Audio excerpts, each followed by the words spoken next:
이렇게 돈이 풀리면 자산시장이 들썩거립니다. 민주당 정부의 기대는 뭐냐? 코스피가 5천 가는 걸로 부동산 가격은 오히려 안정화되지 않을까? 사실은 과거에 우리가 투자 패턴을 본다 그러면 맞는 이야기예요. 주식하는 분은 주식만 했고 부동산 하는 분은 부동산만 했거든요. 최근에는 주식도 많이 하세요. 부동산을 하시는 분들이. 3,000포인트에서 5,000포인트로 된다 그러면 저도 행복해요. 근데 부동산도 하거든요. 그래서 예전엔 부행지표였거든요. 지금은 이제 주식 오르면서 같이 이제 오르는 경향을 보여주고 있습니다.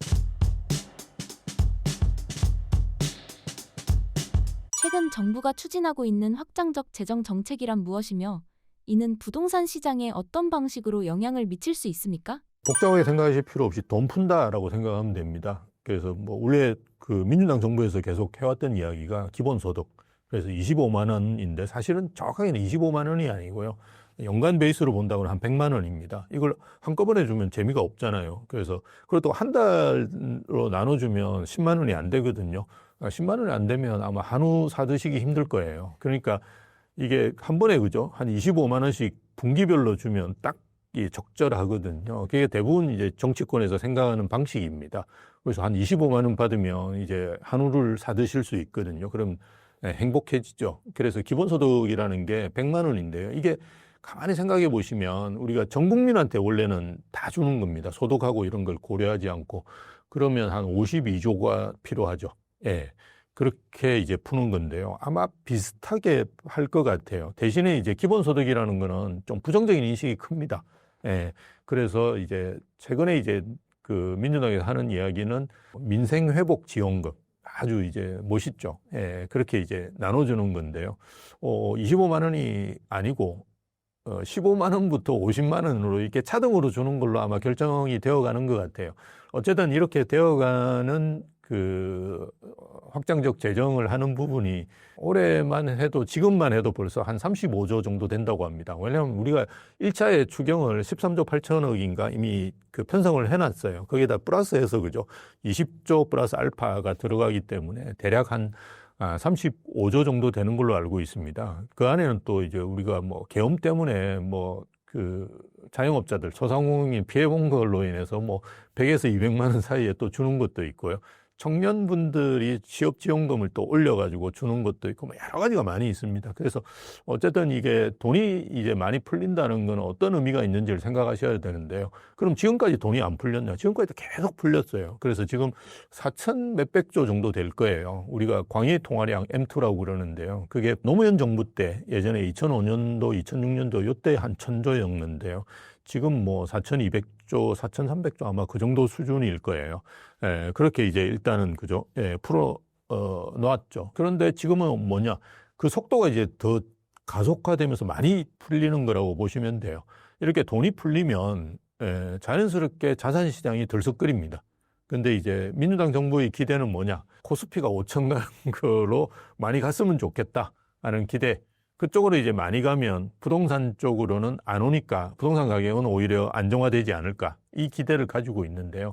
사실은 그 과거에 우리가 투자 패턴을 본다 그러면 맞는 이야기예요. 왜냐하면 과거에는 이제 주식하는 분은 주식만 했고 부동산 하는 분은 부동산만 했거든요. 근데 최근에는 제가 상담을 해보면 주식도 많이 하세요. 부동산을 하시는 분들이. 저도 이제 주식을 합니다. 그래서 그 3,000포인트에서 이제 5,000포인트로 된다 그러면 저도 행복해요. 근데 부동산도 하거든요. 그래서 최근에 이제 자산시장이 움직이는 걸 보면 대부분 같이 움직입니다. 예전에는 이제 그나마 부동산이 후행지표였거든요. 주식이 오르고 그다음에 부동산이 올랐는데요. 지금은 이제 주식이 오르면서 같이 이제 오르는 경향을 보여주고 있습니다. 그리고 지금 또 보시면 같이 오르고 있거든요. 그래서 이게 뭐 따로 가지는 않기 때문에 조금 민주당 생각하는 거하고 다르게 움직일 수 있다. 즉 부동산 쪽으로도 돈이 상당히 들어올 수 있다. 뭐 그런 것도 염두에 두셔야 된다라고 봅니다. 예. 금리 인하 전망과 이것이 시장에 미치는 영향은 어떻게 보십니까? 일단 금리가 또 떨어지면 시장에 돈이 많이 돌죠. 근데 아까 확장적 재정정책과 마찬가지로 우리가 생각할 때 생산적인 곳으로 가면 좋은데요. 즉 설비 투자라든지 기업에서 이렇게 하면 좋은데 지금은 상황이 이제 그런 상황이 아니고요. 왜냐하면 기업 입장에서도 되게 조심을 많이 합니다. 지금은 뭔가 투자를 해서 기업을 키워보겠다 이런 생각보다는 조금 내부 유보를 많이 하고 있거든요. 그래서 작년에 우리나라 대기업이 그렇게 상황이 나빴던 게 아니고요. 영업이익률이, 상장사 영업이익률이 최대였어요, 작년에. 그럼에도 불구하고 우리가 내수경기가 안 좋은 건 뭐겠습니까?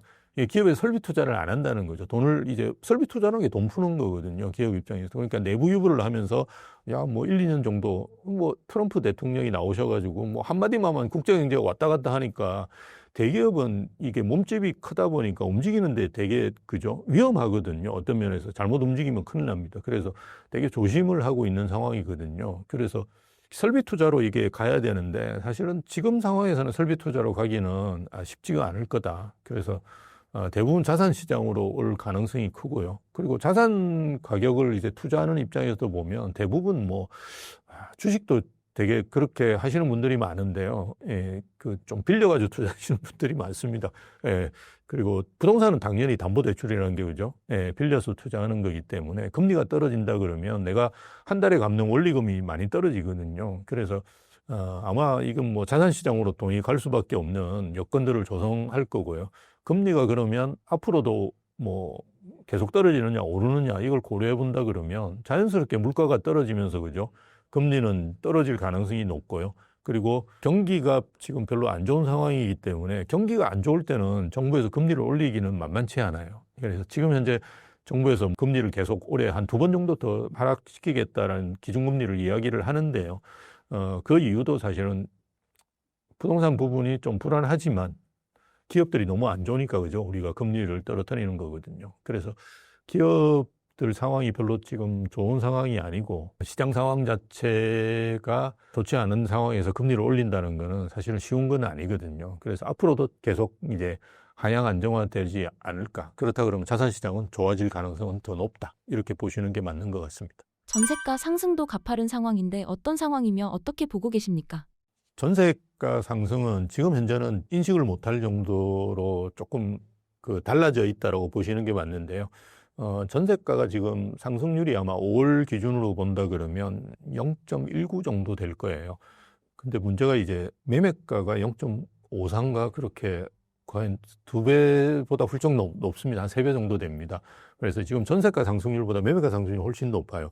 여기에는 감춰진 부분들이 꽤 있다라고 보시면 됩니다. 첫 번째로는 이제 전세 살던 분들이 이제 가격이 오르니까 매매로 막 전환하잖아요. 그래서 매매가 상승률이 높고 전세가 상승률이 좀 낮게 보이는 부분이 하나 있고요. 또 하나는 전세에서 이제 월세로 많이 바뀌고 있거든요.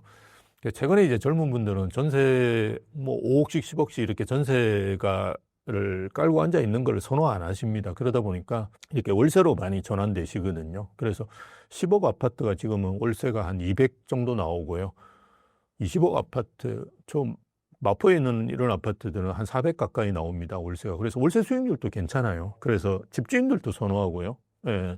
그리고 전세 사기 이런 문제 때문에 임차인들도 그죠. 불안해 하시니까 월세로 많이 가시고, 그리고 정부도 그죠. 전세 대출 이런 걸 막는 걸 보면 전세를 별로 좋아하지 않는 것 같아요. 그래서 지금 삼자가 다 안 좋아하기 때문에 전세는 월세로 지금 빠르게 저희가 예상했던 것보다는 상당히 빠르게 이제 진행이 되는 걸로 보여요. 그래서 이렇게 전세에서 월세로 가고 전세가 또 매매로 전환되고 이렇기 때문에 전세가 굉장히 낮고 이렇게 보이는데요. 지금 전세는 매물 자체가 거의 없어요. 그래서 전세는 나오면 사실은 매매보다도 빠르게 저희가 거래가 되거든요. 그래서 지금 시장 상황이 보이는 것보다는 조금 더 심각하다라고 보시는 게 맞는 것 같아요. 예. 향후 전세가 전망과 이것이 시장에 미치는 영향은 무엇입니까? 저는 전세를 이제 하시려고 한다. 사실은 좀 아파트 쪽은 굉장히 많이 오를 거예요. 예, 그래서 저는 월세로 조금씩 세입자분들도 전환하시는 것도 괜찮지 않을까라는 생각을 가지고 있고요. 또 하나는 공공지원 민간임대 아파트라고 꽤 많이 지어져 있습니다. 예, 그래서 그런 데들은 주변 시세보다 좀 낮은 이제 월세를 제공하고 있거든요. 물론 그게 이제 보증금하고 우리가 월세를 내는데 보증금을 높이면 또 월세 낮아집니다. 그래서 그렇게 잘 되어 있는 전혀 월세에 문제가 없고 그거는 이제 대한주택도시보증공사에서 다 이제 보증을 하기 때문에 전혀 뭐 떼일 염려도 없습니다. 안전하게 여러분 하실 수 있기 때문에. 그런 이제 공공에서 지원해서 하고 있는 민간임대 아파트, 그거는 다 뭐 아이파크, 롯데캐슬 이렇게 걸고 있고 짓기도 굉장히 잘 지었어요. 그런 데가 최근에 이제 공실들이 꽤 나오거든요. 그런 데를 들어가시는 것도 좋은 방법이고요. 우리가 임대주택에 사시는 공공임대 사시는 것 또는 이제 그냥 임대로 사시는 거는 그렇게 자산 축적에 별로 도움이 안 됩니다. 전세 가격이 오른다고 해서 내 전세 보증금이 오르는 게 아니거든요. 그래서 빨리 내 집 마련하시는 게 저는 좋다라고 보고요. 지금과 같이 가격이 오를 가능성이 높을 때는 사실은 전세가 또 이게 좀 안 좋아져가지고 좋아졌다고 판단하시는 분도 계시고요. 계약갱신성으로 쓸 수 있기 때문에 4년을 거주하실 수 있잖아요. 4년의 기간 동안에도 가격이 많이 오르는 경우가 있거든요. 예, 그걸 또 지금 민주당에서 더 늘릴 수도 있는 거고요. 그래서 이렇게 살면 이게 자산 축적에는 별로 도움이 안 됩니다. 그래서 빠르게 이제 내 집 마련을 이제 나서는 것이 좋지 않을까 그렇게 보는 거죠. 예. 코로나 시대에 생겨난 벼락 거지와 같은 경우가 재발하지 않도록 현실적인 조언을 해주신다면요? 그러니까 참 안타까운 게 그런 분들이 대부분 이제 결정장애가 있으시거든요. 그때라도 집을 샀더라면 사실은 뭐 지금 오르는 거에 대해서 좀 안정적으로 생각하실 수 있을 거예요. 야, 내가 꼭지점을 잡았다라고 생각하시는 분들이 저한테 와서 상담을 꽤 했었어요. 그때 제가 이야기했던 게 조금만 기다리세요. 그냥 팔지 말고 기다리세요. 물론 뭐 팔고 다시 살 수도 있는데요. 근데 뭐 그때 이제 그런 아파트 사셨던 분들은 대부분 이제 서울 외곽 쪽이기 때문에 그렇게 가격이 높지가 않았어요. 그래서 사실은 1, 2억 차이였거든요. 그래서 뭐 조금만 기다리시면 그 이상은 오를 겁니다. 그렇게 이야기 드렸는데 또 파신 분도 계시고 지금 그대로 또 무주택자이신 분도 계시거든요. 그래서 좀 안타까운 게 결정장애이신 분들이 많아요. 올라도 못 사시고 내리면 더 못 사세요. 더 떨어질 거라고 생각하셔가지고. 근데 우리가 이게 집을 두 채, 세 채 사는 게 아니기 때문에 내 집 마련은 그냥 아무 때나 그냥 너는 하는 게 맞다라고 봐요. 그래서 좋은 상품을 고르시면 되거든요. 그래서 지금 이제 고르실 수 있는 좋은 상품은 입주하는 아파트입니다. 입주하는 아파트는 우리가 그 3년이나 4년 전에 이미 분양했던 거거든요. 3년이나 4년 전에 분양할 때는 공사비 이슈가 크지는 않았거든요. 그래서 가격이 저렴합니다. 지금 뭐 광명이라든지 이문회경뉴타운 입주하는 아파트들 보시면 20평대가 뭐 8억, 9억, 뭐 이문회경뉴타운 또 지금 한 10억 뭐 이 정도 수준일 거예요. 그렇게 이제는 분양가가 나올 수가 없거든요. 그런데 또 새 아파트잖아요. 뭐 이런 아파트들은 고르시면 크게 문제가 없어요. 그래서 우리가 보통 안전마진이라고 그러는데요. 이렇게 안전마진이 있는 주변 시세보다 낮거나 그죠? 왜 눌려 있는지를 보시면 뭐 입주하다 보니까 광명은 뭐 2만 5천 세대 이렇게 입주하고 있고요. 2027년까지 갑니다. 그래서 시간을 갖춰가지고 여러분들이 매입하시면 되고요. 이문회경타운 경우는 올해만 해도 10,000세대가 입주하거든요. 그러면 가격이 눌려 있을 수밖에 없어요. 근데 최근의 흐름들을 보시면 작년하고 완전히 달라졌어요. 광명 같은 경우 트리우스 광명인가 그 아파트가 마이너스 프리미엄이 한 5천 이렇게 있었거든요. 지금 아마 2, 3천 플러스로 전환됐을 거예요. 그러니까 그때 사셨던 분은 벌써 1억 가까이 보셨어요. 그리고 이문회경타운도 마찬가지예요. 올해 초만 해도 많이 눌려 있었는데요. 지금 호가가 30평대가 15억 나오고 있어요. 그래서 올해 초에 12억 이렇게 거래됐거든요. 그래서 15억도 저는 거래될 거라고 봐요. 그럼 올해 사신 분은 벌써 얼마 벌었어요? 3억 벌으셨어요. 그래서 제가 벌었다고 이야기하는 거는 좀 문제가 있지만 어쨌든 그러니까 지금 시기상으로 보더라도 그렇게 눌려 있었던 아파트들도 지금 가격이 오르고 있거든요. 그러니까 우리가 소위 이야기해서 마포, 성동, 그다음에 강남 이런 아파트들은 당연히 올 초에 비해서 거의 5억씩 뭐 10억씩 올랐어요. 그래서 지금 시작으로 가고 있거든요. 시작입니다, 지금. 왜냐하면 5년 동안 이걸 누를 수 있는 게 아무것도 없어요. 문재인 정부 때 그렇게 규제를 20몇 번씩이나 했는데도 불구하고 가격이 막 이렇게 올랐잖아요. 근데 이제는 규제할 수 있는 수단도 거의 없거든요. 여기서 이제 더 들어가면 어떻게 됩니까? 거의 사회주의의 규제로 들어갑니다. 지금도 이미 우리가 집 못 사게 하는 규제들이 꽤 있거든요. 내가 집을 사는데 구청장의 허가를 받아야 된다.